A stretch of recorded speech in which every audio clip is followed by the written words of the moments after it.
رسول اکرم صلی اللہ علیہ وسلم نے فرمایا بندے چار قسم کے ہوتے ہیں، بندے چار قسم کے ہوتے ہیں۔ ایک وہ آدمی جس کو اللہ رب العزت نے علم بھی دیا اور مال بھی دیا،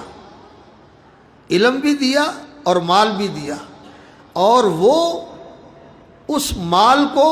اس علم کے مطابق جائز اور حلال طریقے سے کماتا ہے اور جائز اور حلال جگہوں پر خرچ کرتا ہے اللہ کی رضا کے لیے۔ یہ سب سے اعلیٰ درجے کا انسان ہے،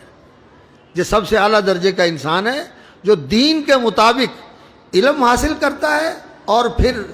مال کماتا ہے اور پھر اس علم کے مطابق اس مال کو خرچ کرتا ہے، اور یہ سب سے اعلیٰ درجے کا ہے۔ دوسرا وہ آدمی ہے جس کو اللہ رب العزت نے علم دیا لیکن اس کے پاس مال نہیں ہے، فقیر آدمی ہے، نادار ہے، لیکن وہ نیت کرتا ہے، کہتا ہے کہ اللہ علم تو میرے پاس ہے لیکن میرے پاس مال نہیں ہے، لیکن اگر میرے پاس مال ہو تو میں بھی ویسے ہی خرچ کروں جیسے یہ تیرا بندہ خرچ کرتا ہے جس کو تو نے علم بھی دیا ہے، جس کو تو نے مال بھی دیا ہے۔